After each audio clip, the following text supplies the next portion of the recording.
Hi, Jeff. Thanks a Good lot morning. for accepting this interview. So I just wanted to talk with you a little bit about what's happening in Europe at the moment. My first question is very simple. What's happening? What is this mess? Well, I think if you watch the television screens, you'll be led to believe that what is happening is an entirely new phenomenon. And I think the first thing that is important to point out is there is nothing particularly new. Asylum seekers and refugees have been travelling from other parts of the world to Europe for at least 25 or 30 years. Now, clearly, the scale and the pace of the influx into Europe has accelerated very considerably over the past 2 or 3 years.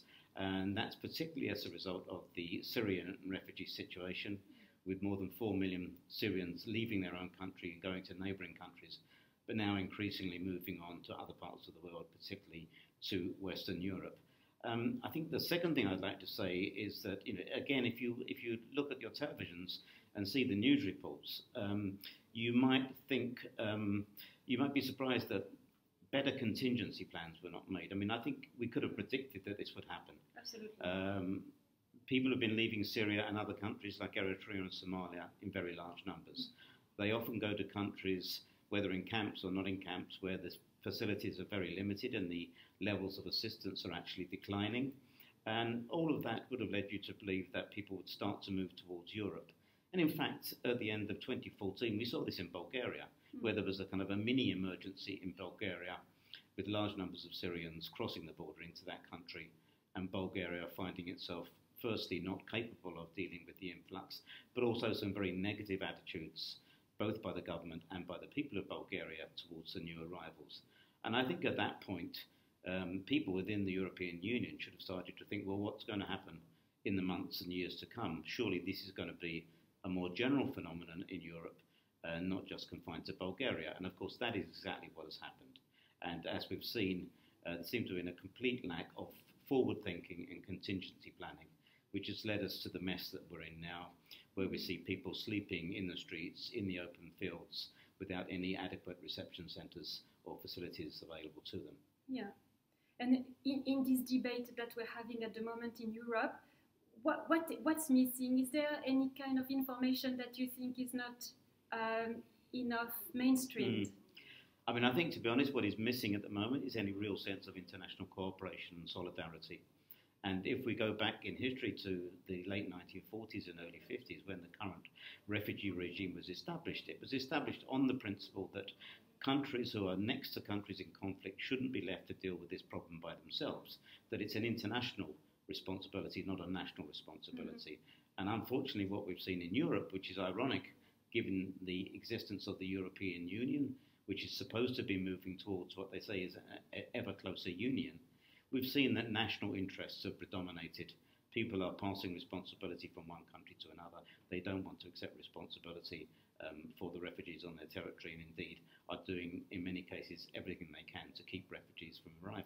Or alternatively, making sure that they pass through very quickly so that the problem ends up somewhere else. So for me, what is really missing is any sense of international solidarity, international cooperation, states working together to try and resolve a common problem.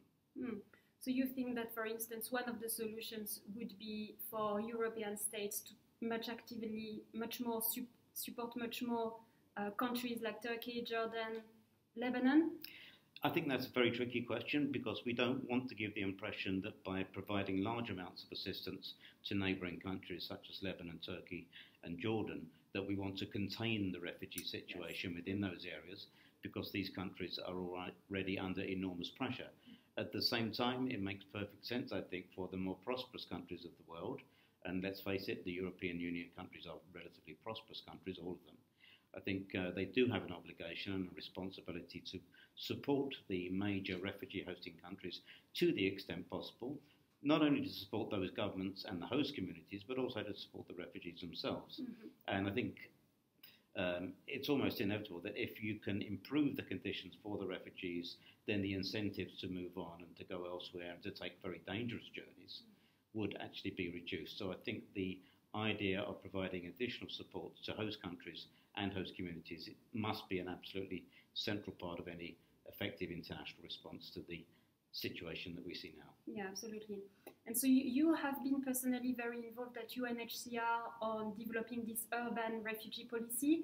Do you think this issue, the urban aspect of this crisis, is mainstreamed? Are we talking enough about the fact that most refugees are not in camps, but mainly in urban settings, especially in relation to resettlement? I think the debate has really moved on a little bit. I think 5 or 6 years ago, our understanding was that across the world, increasingly refugees were not living in camps, but were living in urban areas, and particularly capital cities. That was what we were thinking at the time. I think that's really changed as a result of the Syrian exodus, because if you look at what's happened to Syrian refugees in Jordan and Lebanon and northern Iraq, firstly, they're not going to camps. A very small minority are going to camps. Jordan, for example, you just have 2 camps housing a relatively small number of refugees. Most of the other refugees are living outside of the camps. But they're not necessarily living in large cities or capital cities. They're often scattered across the whole landscape. And I think we see this particularly in Lebanon, where Lebanon you don't have a single camp, but you have a vast number of what are called informal settlements scattered across rural areas, suburban areas, peri-urban areas, people often living in extremely precarious situations.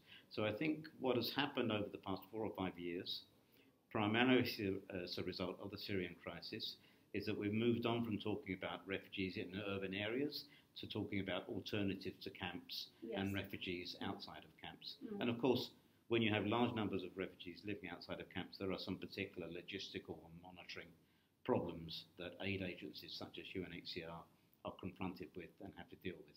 Exactly, because if then European countries were to support neighboring countries, then it would be a different kind of assistance provided, as long as people are not mainly in camps, but they are in urban settings. I think the UNHCR and its partners and other humanitarian agencies are still grappling with this problem. You know, they're very familiar with dealing with refugees in camps.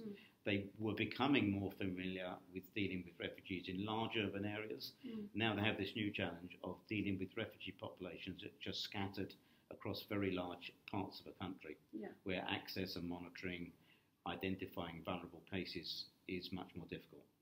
And now, as long as resettlement is concerned, you've been very vocal recently about Gulf states not hosting more refugees. Can you tell us more about that? Sure. It's an issue that I've been trying to draw attention to for the last 2 or 3 years. The fact that you know, there has been quite a positive response to the demand for resettlement of Syrian refugees.